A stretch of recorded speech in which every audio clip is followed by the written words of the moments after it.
आज का जो हमारा वीडियो है वो है फ्यूचर परफेक्ट टेंस पे। इसके पहले आप बहुत सारे टेंस पढ़ चुके हैं।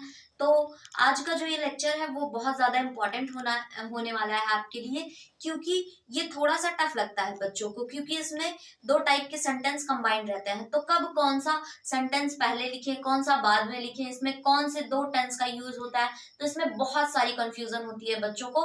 तो आज चलते हैं इसके बारे में डिस्कस करते हैं। ठीक, तो फर्स्ट ऑफ ऑल हम किसकी बात करेंगे? आइडेंटिफिकेशन की। तो फर्स्ट हेडिंग डालिए आइडेंटिफिकेशन।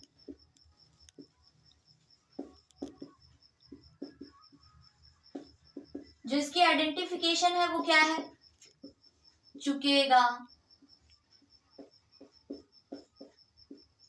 चुकेगी, चुकेंगे,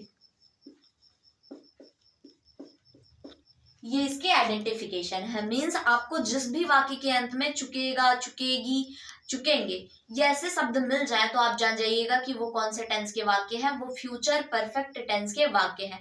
तो अगली बात हम करेंगे कि इसकी हेल्पिंग वर्ब क्या है। तो अगली हेडिंग जो होगी वो क्या है? Helping verb. तो जो इसकी हेल्पिंग वर्ब है वो क्या है? विल हैव और शैल हैव। कैसे याद करेंगे? जैसे मैंने आपको दूसरे वाले वीडियो में बताया था कि जब आप बढ़ते जाएंगे थोड़ा थोड़ा ये हेल्पिंग वर्ब बढ़ता जाएगा, क्योंकि पहला जो था वो क्या था? विल और शैल। उसके बाद थोड़ा सा मूव किए, क्या हुआ?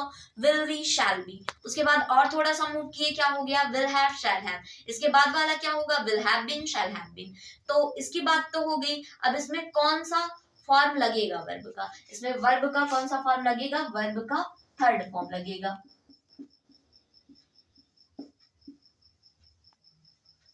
क्योंकि हर परफेक्ट टेंस का यही रूल है कि वर्ब का थर्ड फॉर्म लगेगा। अब आपको ये क्लियर होना चाहिए कि शैल हैव का यूज कहाँ करेंगे? आई और बी के साथ। आई और बी के साथ शैल हैव का यूज करेंगे। और जितने भी शब्द मिल जाए, मतलब जितने भी आपको सब्जेक्ट मिल जाए, सभी के साथ आप किसका यूज कर दीजिएगा? विल हैव का। सिर्फ आपको इतनी बात याद रखनी है कि आई और बी के साथ हम शैल हैव का यूज करेंगे, बाकी सभी के साथ हम विल हैव का यूज करेंगे। तो इसको नोट कर लीजिए। आई होप आपने नोट कर लिया होगा। अब आप हेडिंग डालिए अफर्मेटिव सेंटेंस।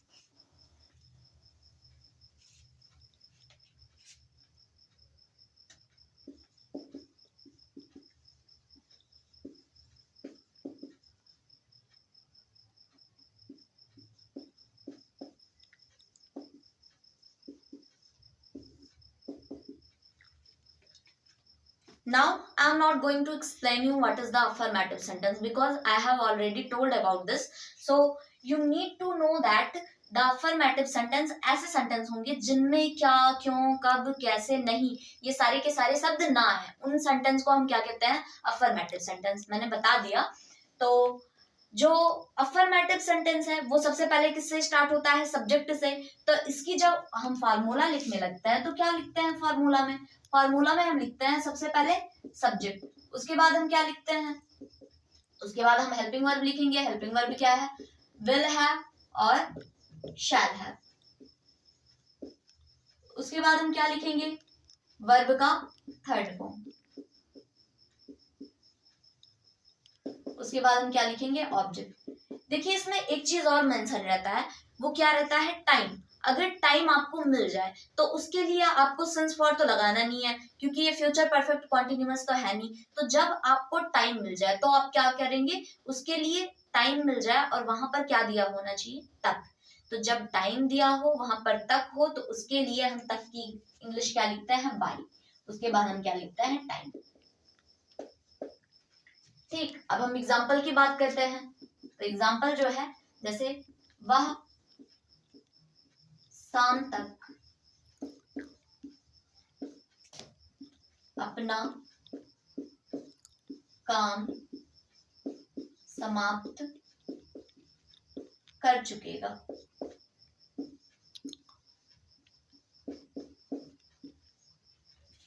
ठीक, तो देखिए इसमें काम को कौन कर रहा है? वह। तो वह ही क्या हुआ? सब्जेक्ट। चुकेगी तो है नहीं, तो इसलिए फीमेल की बात हो नहीं रही है। चुकेगा है तो मेल की बात हो रही है, ये क्लियर है। तो वह की इंग्लिश हम क्या लिखेंगे? मेल के लिए ही। अब ही के साथ हेल्पिंग वर्ब क्या लगाएंगे? विल हैव ना। तो उसके बाद लिख दीजिए विल हैव। अब देखिए इसमें काम क्या हो रहा है, वही वर्ब होगा। काम हो रहा है समाप्त करना, तो समाप्त करना की इंग्लिश क्या होगी, फिनिश। फिनिश का थर्ड फॉर्म क्या होगा, फिनिश्ड। क्या समाप्त करना, अपना काम। तो वह के साथ अपने की इंग्लिश क्या लगाते हैं, हिज, तो उसकी इंग्लिश क्या हो जाएगी, हिज। काम की इंग्लिश क्या हो जाएगी, वर्क। अब आप देख रहे हैं आपको क्या दिया गया है, शाम तक, तो तक की इंग्लिश क्या होती है, बाई। तो पहले आप शाम नहीं लिखेंगे, पहले तक की इंग्लिश लिखेंगे, क्योंकि फॉर्मूला में मैंने लिख दिया है कि पहले आप बाई लिखेंगे, उसके बाद टाइम लिखेंगे। तो सबसे पहले लिख दीजिए बाई, उसके बाद शाम की इंग्लिश क्या हो जाएगी, इवनिंग। ठीक। अगर नॉट लगाना होगा तब आप क्या करेंगे कि नॉट कहाँ लगाएंगे, तो आपको क्लियर होना चाहिए कि जब दो हेल्पिंग वर्ब रहते हैं, जैसे इसमें दो हेल्पिंग वर्ब है ना, एक विल है एक हैव है, तो इन दोनों के बीच में आप नॉट लगाइएगा, यहां पर नॉट लगेगा। और अगर फॉर्मूला में बात करें तो कहाँ लगेगा, विल के बाद या शैल के बाद, उसके बाद हैव लगाइएगा। इसको नोट कीजिए। आपने नोट कर लिया होगा। अब अगले एग्जांपल की बात करते हैं, वो है कौन सा, निगेटिव सेंटेंस।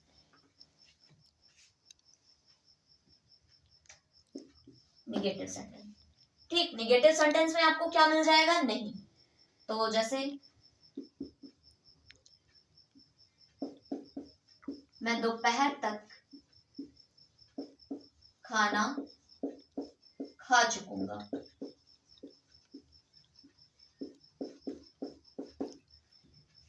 खाना नहीं खा चुकूंगा, ठीक, क्योंकि निगेटिव की बात कर रहे हैं तो नहीं होना चाहिए।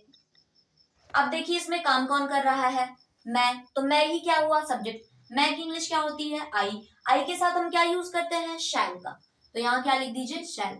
अब देखिए नॉट लगाना है, तो शैल या विल के बाद ही नॉट लगेगा, तो यहाँ क्या लगेगा, नॉट। उसके बाद हम क्या लिखेंगे, हैव। अब देखिए इसमें काम क्या हो रहा है, खाने का, तो खाने की इंग्लिश क्या होती है, ईट। ईट का थर्ड फॉर्म क्या हो जाएगा, ईटन। क्या खाना, फूड। कब खाना, दोपहर तक, तो उसके बाद ऑब्जेक्ट के बाद हम क्या लिखेंगे, बाई। दोपहर की इंग्लिश क्या हो जाएगी, आफ्टरनून। ठीक, इसको नोट कीजिए। आपने नोट कर लिया होगा। अब हम बात करते हैं किसकी, इंट्रोगेटिव सेंटेंस की।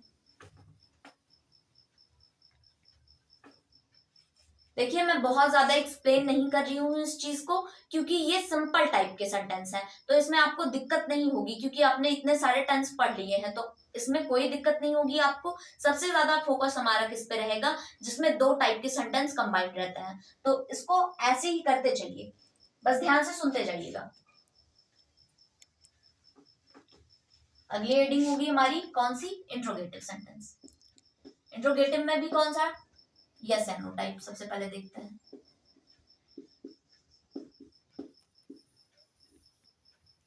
तो फॉर्मूला लिखते हैं इसका।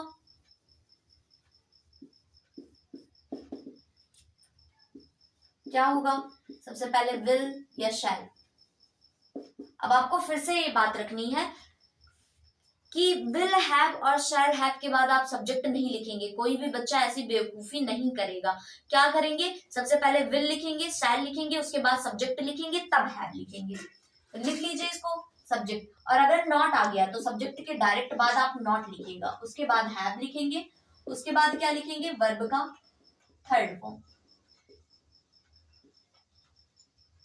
उसके बाद हम क्या लिखेंगे, ऑब्जेक्ट। एग्जाम्पल देखिए,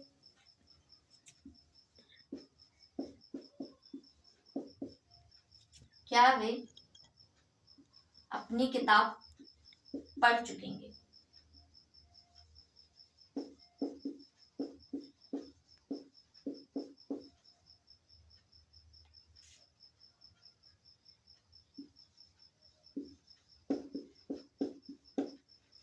ठीक, तो देखिए सबसे पहले क्या आ गया है, तो जब भी सबसे पहले क्वेश्चन वर्ड आ जाए तो जान जाइएगा कि वो कौन से टाइप के सेंटेंस होंगे, वो यस या नो टाइप के सेंटेंस होंगे। ठीक, तो जब यस या नो टाइप के सेंटेंस है तो क्या करेंगे, सबसे पहले अपने सब्जेक्ट को रिकॉग्नाइज करेंगे। आफ्टर रिकॉग्निशन ऑफ सब्जेक्ट हम क्या करेंगे, देखेंगे उसके साथ अगर आई है, वी है तो शैल का यूज कर देंगे, अगर आई वी नहीं है तो हम शैल का यूज नहीं करेंगे, किसका यूज करेंगे, विल का। तो सबसे पहले क्या लिख दीजिए, देखिए सब्जेक्ट है हमारा वे, वे की इंग्लिश क्या होती है, दे के साथ हम क्या लगाते हैं, विल, तो क्या लिखेंगे, विल। उसके बाद सब्जेक्ट हमारा है दे लिख दीजिए। उसके बाद हम नॉट तो है नहीं, तो नॉट को ऑप्शनल रखिए, नॉट है नहीं तो क्या लगाएंगे, उसके बाद हैव लगा दीजिए। उसके बाद देखिए क्या लगा है, वर्ब का थर्ड फॉर्म। इसमें काम क्या हो रहा है, पढ़ना, तो पढ़ना की इंग्लिश क्या होती है, रीड, तो रीड का थर्ड फॉर्म भी रीड ही होता है, सेकंड फॉर्म भी वही होता है, तो क्या लिखेंगे, रीड। क्या पढ़ना, अपनी किताब, दे के साथ अपने की इंग्लिश क्या लिखते हैं, डियर, ठीक, तो यहाँ पर क्या लगा देंगे, डियर, किताब की English book, question mark important, ठीक है। अगर नॉट लगाना होगा तो कहाँ लगा दीजिएगा, यहीं पर, नोट कीजिए इसको। आप लोगों ने नोट कर लिया होगा। अब हम चलते हैं, किसकी बात करेंगे, नॉट वाली की एक बात कर लेते हैं, वो कौन सा हो जाएगा, इंट्रोगेटिव निगेटिव। जैसे क्या बच्चे शाम तक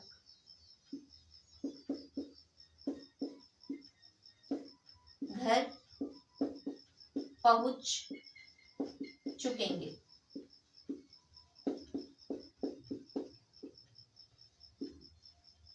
घर नहीं पहुंच चुकेंगे, ये भी देख लीजिए, नहीं पहुंच चुकेंगे, ठीक। क्या करेंगे, सबसे पहले हम क्या करेंगे, अपने सब्जेक्ट को पहचानेंगे। हमारा सब्जेक्ट क्या है, बच्चे, तो बच्चे के साथ हेल्पिंग वर्ब कौन सा लगाते हैं, विल हैव। तो सबसे पहले क्या आया है, तो क्या लिखेंगे, सबसे पहले विल लिखेंगे, तो लिख लीजिए विल।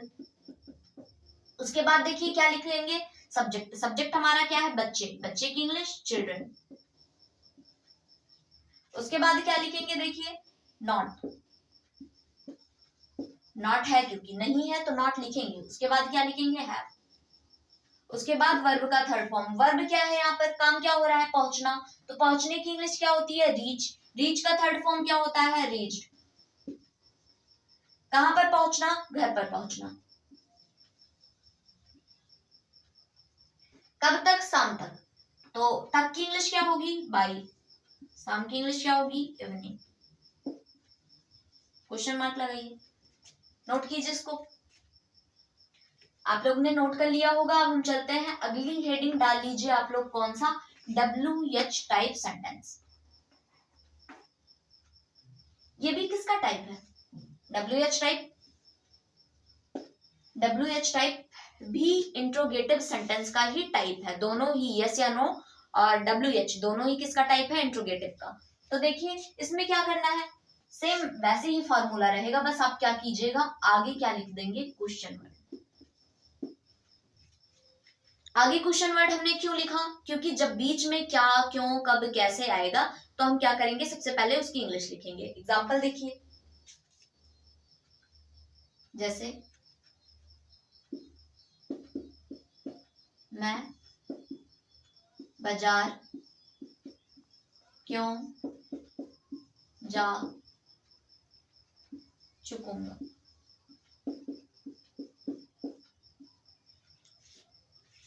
तो बीच में क्यों आया है, तो सबसे पहले इसकी इंग्लिश लिख दीजिए, क्योंकि सबसे पहले आपको क्या लिखना है, क्वेश्चन वर्ड, तो सबसे पहले क्यों की इंग्लिश लिखिए, वाई। उसके बाद सब्जेक्ट को अपने पहचानिए, सब्जेक्ट क्या है, मैं के साथ हेल्पिंग वर्ब क्या लगाएंगे, शैल, उसके बाद शैल लिख दीजिए। उसके बाद देखिए आप क्या लिखेंगे, सब्जेक्ट, सब्जेक्ट क्या है, मैं की इंग्लिश क्या हो जाएगी, आई। उसके बाद क्या लिखेंगे, नॉट तो है नहीं तो नॉट को छोड़ दीजिए। उसके बाद क्या लिखेंगे, हैव लिख दीजिए। उसके बाद देखिए काम क्या हो रहा है, जाने का, तो जाने की इंग्लिश क्या होती है, गो का थर्ड फॉर्म गॉन। कहां पर जाना, मार्केट, तो यहां पर कंजक्शन का यूज करेंगे, कौन सा कंजक्शन, टू, मार्केट, ठीक है। नोट कीजिए इसको, आप लोग ने नोट कर लिया होगा। अब हम चलते हैं दूसरे सेंटेंस की बात करते हैं।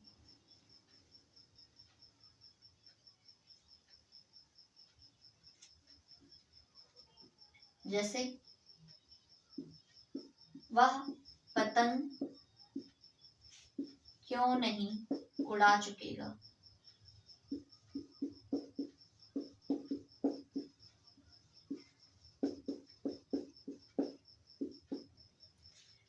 बीच में क्यों आया है, क्या करेंगे जब बीच में क्यों आएगा, तो सबसे पहले उसकी इंग्लिश लिखेंगे।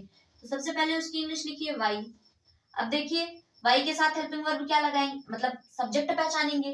ठीक, सब्जेक्ट क्या है, वाह, तो वाह के साथ हेल्पिंग वर्ब क्या लगाते हैं, शैल। उसके बाद क्या लिखेंगे, सब्जेक्ट। सब्जेक्ट हमारा क्या है, वाह, वाह की इंग्लिश ही। उसके बाद क्या लिखेंगे, नॉट, नॉट लिख दीजिए।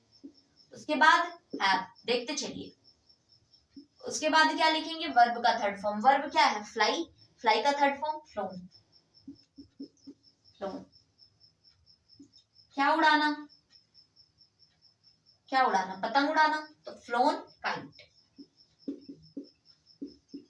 ठीक, नोट कीजिए इसको, आप लोग ने नोट कर लिया होगा।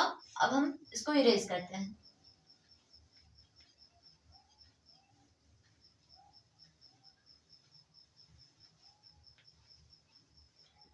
अब देखिए, अब हम बात करते हैं उस सेंटेंस की जिसमें पहले शब्द आए।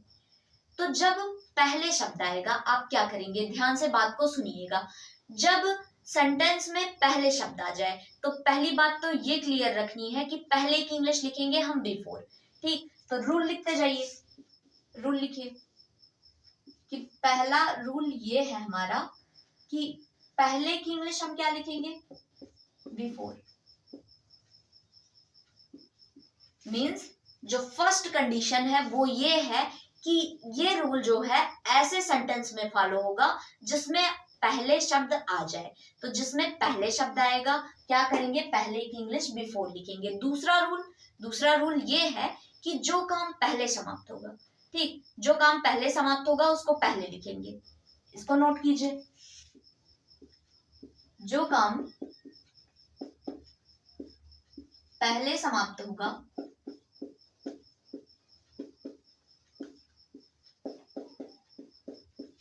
उसको पहले लिखेंगे।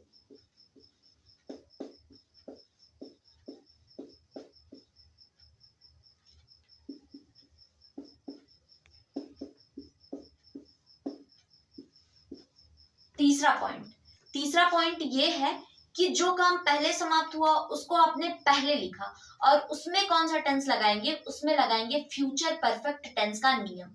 मन तो ये कर रहा होगा कि जो काम पहले समाप्त हुआ उसको जब पहले लिख रहे हैं तो उसमें पहले वाला टेंस लगाएं। नहीं, जो काम पहले समाप्त होगा उसको पहले तो लिखेंगे लेकिन उसमें कौन सा टेंस लगाएंगे, फ्यूचर परफेक्ट टेंस। तो इसको लिख लीजिए कि पहले समाप्त होने वाले वाक्य में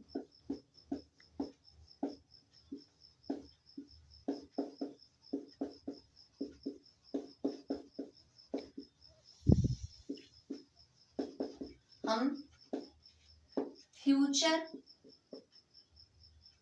परफेक्ट टेंस का यूज करते हैं। फोर्थ पॉइंट ये है कि जो काम बाद में समाप्त होगा उसको बाद में लिखेंगे। ठीक, अब आपको ये याद रखना है कि जो काम बाद में समाप्त होगा उसको बाद में लिखेंगे, उसमें प्रेजेंट इंडेफिनिट टेंस का नियम लगाएंगे। ठीक, अब ये ध्यान रखिएगा कि प्रेजेंट इंडेफिनिट टेंस का नियम क्या है।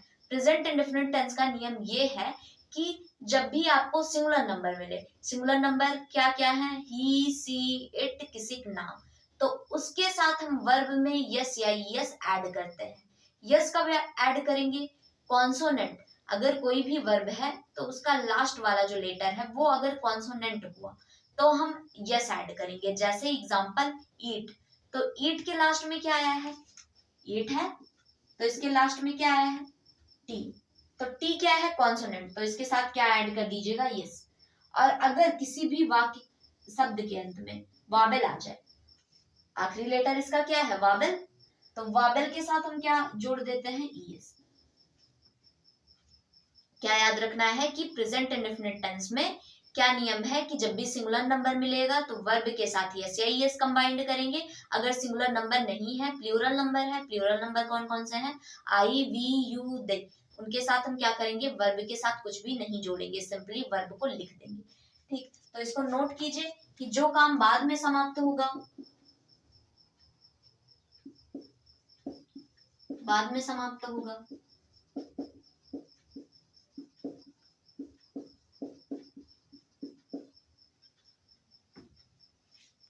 उसमें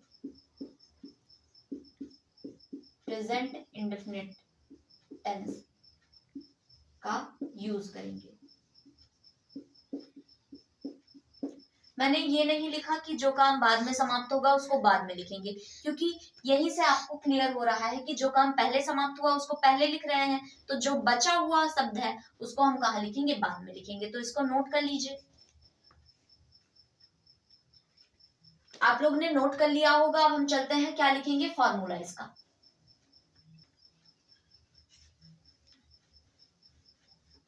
अगली हेडिंग डाल लीजिए फॉर्मूला।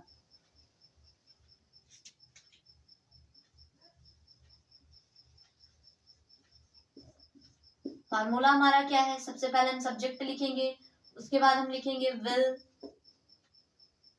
या शैल प्लस हैव, मतलब हैव दोनों के साथ है, विल के साथ भी और शैल के साथ भी। उसके बाद वर्ब का third form plus object plus before subject plus verb. एक चीज ऑप्शनल रहेगी ये कि अगर सिंगुलर नंबर वर्ब है तो उसके साथ यस या यस जोड़िएगा, अदरवाइज इसको इग्नोर कीजिएगा। उसके बाद ऑब्जेक्ट। ठीक, एग्जाम्पल की हम बात करते हैं, जैसे तुम्हारे आने से पहले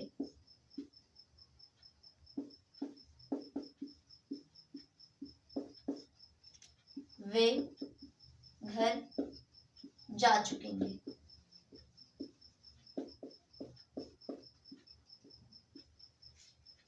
अब देखिए, आपको पहले क्या पहचानना है, आपको पहचानना है कि इसका लास्ट वाला जो आइडेंटिफिकेशन है वो क्या है। लास्ट वाला आइडेंटिफिकेशन है इसका चुकेंगे। तो चुकेंगे किसका आइडेंटिफिकेशन है, फ्यूचर परफेक्ट टेंस का। फिर हम देखेंगे इसमें पहले शब्द आ गया है तो क्या करेंगे, इसमें पहले आप समझेंगे कौन सा काम पहले समाप्त हो रहा है। देखिए, तुम्हारे आने से पहले वे घर जा चुकेगा, मतलब तुम बाद में आए, वो घर पहले ही जा चुकेगा, तो यही काम पहले समाप्त हो रहा है। अगर आपको ऐसे भी क्लियर ना हो तो जान जाइए जो इधर वाला सेंटेंस होगा, इधर वाला, उसको हम क्या करेंगे, उसी को पहले लिखेंगे। ये मेरा कौन सा हैंड है, ये मेरा राइट हैंड है, तो मतलब जो राइट साइड में लिखा होगा सेंटेंस वही हम क्या करेंगे, सबसे पहले लिखेंगे। तो जो सबसे पहले लिख रहे हैं उसमें बाद वाला टेंस लगाएंगे। बाद वाला टेंस क्या है, फ्यूचर परफेक्ट। और जो बाद में समाप्त हो रहा है उसको बाद में लिखेंगे, और उसमें क्या करेंगे, प्रेजेंट इंडेफिनिट टेंस का नियम लगाएंगे। तो क्या करना है हमें, सबसे पहले सब्जेक्ट पहचानना है। सब्जेक्ट क्या है हमारा, वे। वे की इंग्लिश लिखेंगे दे। अब दे के साथ कौन सा हेल्पिंग वर्ब लिखना है, विल। उसके बाद क्या लिखेंगे, हैव। उसके बाद देखिए वर्ब का थर्ड फॉर्म, वर्ब क्या है यहाँ पर, जाना। जाना की इंग्लिश क्या होती है, गो। गो का थर्ड फॉर्म भी क्या होता है, गॉन। कहाँ जाना, होम। ठीक, ऑब्जेक्ट तक हो गया। उसके बाद हम क्या लिखेंगे, बिफोर।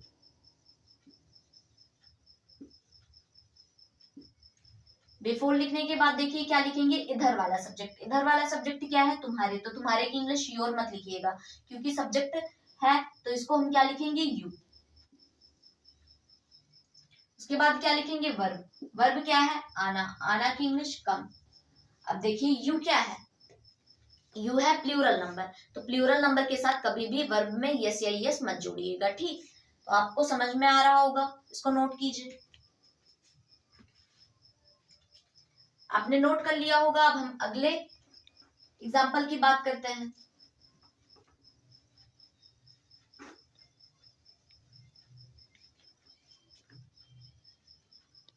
अगला एग्जाम्पल है, पिताजी के आने से पहले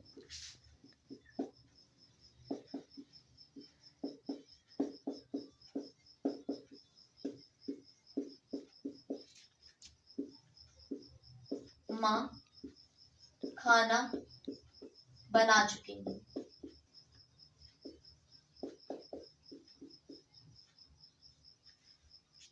क्या करेंगे, इधर वाला सेंटेंस हम पहले लिखेंगे। ऐसे अपनी कॉपियों में लिख लीजिएगा कि इधर वाला सेंटेंस पहले लिखना है। इसमें कौन सा नियम लगाएंगे, फ्यूचर परफेक्ट। इधर वाला बाद में लिखेंगे। इसमें कौन सा नियम लगाएंगे, प्रेजेंट इंडेफिनिट। अब क्या कीजिए, इसमें देखिए सब्जेक्ट क्या है, माँ, तो माँ की इंग्लिश क्या होगी, मदर। द मदर लिख देंगे तब भी कोई दिक्कत नहीं है, द मदर। अब मदर के साथ हम कौन सी हेल्पिंग वर्ब लगाएंगे, विल की शैल। केवल आई बी के साथ आप शैल लगाएंगे, बाकी सभी के साथ क्या लगाएंगे, विल। विल लिख दीजिए। उसके बाद क्या लिखेंगे, हैव। अब देखिए काम क्या हो रहा है, काम है बनाना, तो बनाना की इंग्लिश मेक मत लिखिएगा, क्योंकि खाना जो है वो क्या किया जाएगा, पकाया जाएगा ना। बनाने का मतलब पकाना। पकाना की इंग्लिश क्या होती है, कुक। कुक का थर्ड फॉर्म क्या हो जाएगा, कुक्ड। क्या बनाना, खाना। खाना की इंग्लिश फूड। जब उसके बाद देखिए ये पूरा का पूरा कंप्लीट हो गया, उसके बाद क्या लिखेंगे, बिफोर। अब इधर वाला सेंटेंस देखिए, इसमें सब्जेक्ट क्या है, पिताजी। पिताजी की इंग्लिश क्या होगी, फादर। फादर जी नहीं लिख के आएंगे, वो फादर का मतलब हो गया कि पिताजी। उसके बाद देखिए वर्ब क्या है यहाँ पर, आना। आना की इंग्लिश क्या होती है, कम। अब देखिए पिताजी एक वचन है, किसी का नाम हमेशा याद रखिए एक वचन में जोड़ा जाता है, तो ये जब एक वचन है तो कम के साथ क्या करेंगे, यस लगा देंगे। ठीक। अगर नॉट लगाना होगा तो कहाँ लगाएंगे, नॉट लगाना होगा तो विल के बाद लगा दीजिएगा। यहां पर कहाँ लगाएंगे, यहाँ। नोट कीजिए इसको, नोट कर लिया होगा आपने। अब हम क्या करते हैं, एग्जाम्पल देखते हैं एक और।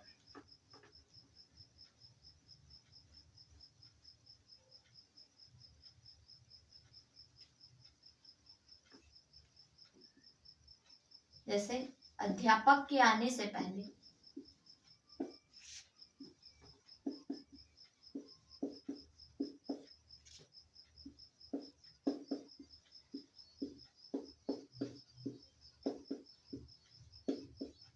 बच्चे कक्षा में नहीं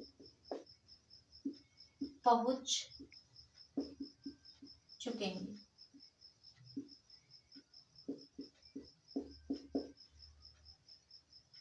ठीक।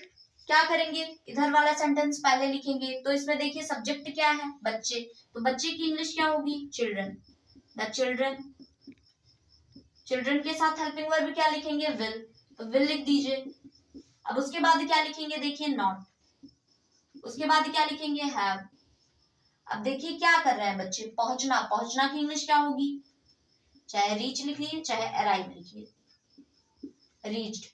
कहाँ पहुंचना, कक्षा में, तो मे की इंग्लिश क्या होगी, इन द क्लास। अब क्या लिखेंगे, देखिए बिफोर। बिफोर लिख दीजिए।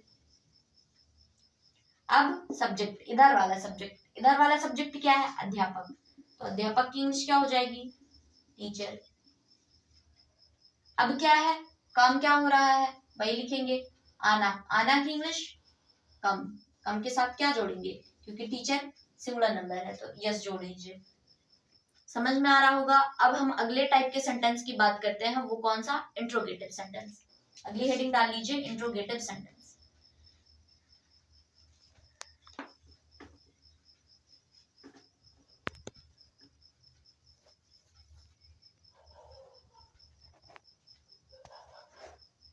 इंट्रोगेटिव में कौन सा टाइप, सबसे पहले यस या नो टाइप।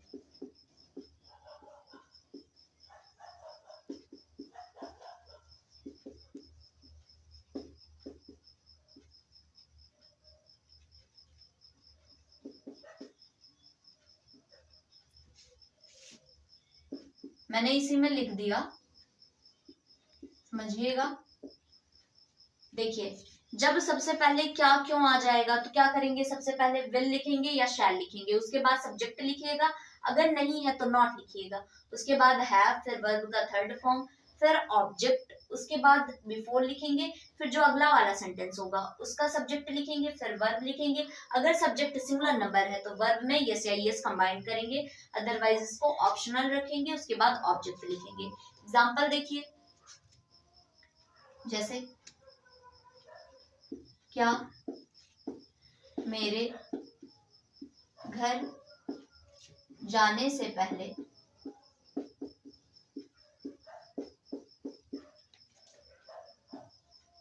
वे सो चुकेंगे।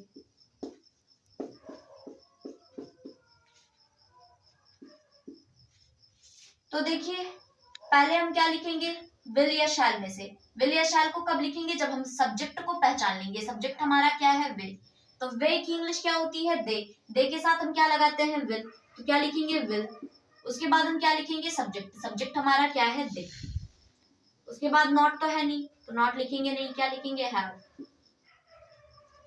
उसके बाद वर्ब का थर्ड फॉर्म। वर्ब क्या है, सोना। सोना की इंग्लिश स्लीप। स्लीप का थर्ड फॉर्म स्लेप्ट। ऑब्जेक्ट तो है नहीं कि कहाँ सोएगा, तो इसको छोड़ दीजिए ऑब्जेक्ट को। उसके बाद क्या लिखिए, बिफोर। उसके बाद सब्जेक्ट। सब्जेक्ट क्या है, मेरे। तो मेरे की इंग्लिश क्या लिखेंगे, आई। अब क्या लिखेंगे, वर्ब। वर्ब क्या है, वर्ब क्या है, जाना। ठीक, तो जाना की इंग्लिश गो। अब देखिए आई क्या है, प्लूरल में रखा जाता है, तो गो में ईएस मत लगाइएगा। ठीक, उसके बाद क्या है, ऑब्जेक्ट होम। Question mark. अगर नॉट लगाना होता तो क्या करते, यही सब्जेक्ट के बाद नॉट लगा देते।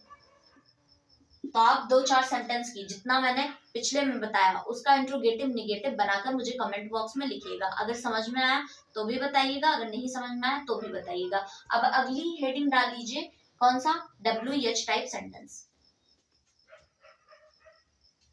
अगली हेडिंग हमारी क्या है, WH टाइप सेंटेंस।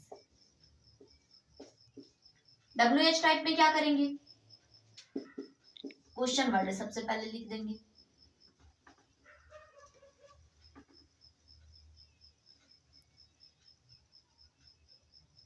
जैसे माली के आने से पहले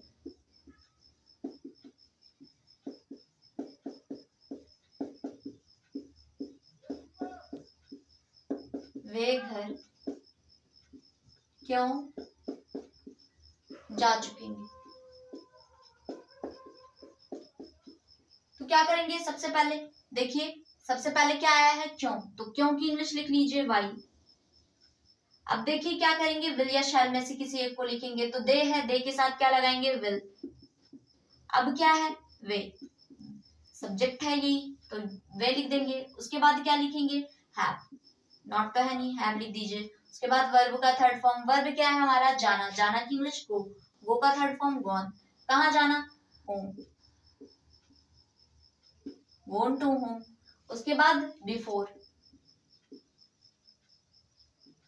उसके बाद क्या लिखेंगे, सब्जेक्ट। सब्जेक्ट क्या है यहाँ पर, माली। माली की इंग्लिश गार्डनर। अब देखिए क्या है वर्ब यहाँ पर, वर्ब है आना। आना की इंग्लिश कम। उसमें क्या लगाएंगे, यस। क्यों लगाए यस, क्योंकि गार्डनर क्या है, सिंगुलर नंबर, तो यस लगा दिए। उसके बाद क्वेश्चन मार्क। क्वेश्चन मार्क को याद रखिएगा। अगर नॉट लगाना होगा तो क्या करेंगे, यही नॉट लगाएंगे। तो ऐसी ढेर सारी प्रैक्टिस आप कर लीजिएगा ताकि आपको एग्जाम में कोई भी प्रॉब्लम्स ना हो। तो जितने भी 12th वाले हैं और 10th वाले हैं वो खासकर इन पे ध्यान रखेंगे, क्योंकि जब वो करने लगेंगे, अगर ढेर सारी प्रैक्टिस नहीं हुई रहेगी तो उनको बहुत ज्यादा प्रॉब्लम्स क्रिएट होंगी उनके एग्जाम में, वो भूल जाएंगे। तो इसकी जितनी ज्यादा हो सके उतनी ज्यादा प्रैक्टिस कर लीजिएगा। अगर पसंद आया हो तो मुझे कमेंट बॉक्स में लिख के बताइएगा, तो मुझे अच्छा लगेगा कि आप लोग समझ पाए इस टॉपिक को। तो अगर वीडियो अच्छा लगा हो तो वीडियो को लाइक कीजिए, चैनल को सब्सक्राइब कीजिए, बेल आइकन को प्रेस कीजिए ताकि आपको नोटिफिकेशन मिल सके। Thanks for watching my videos.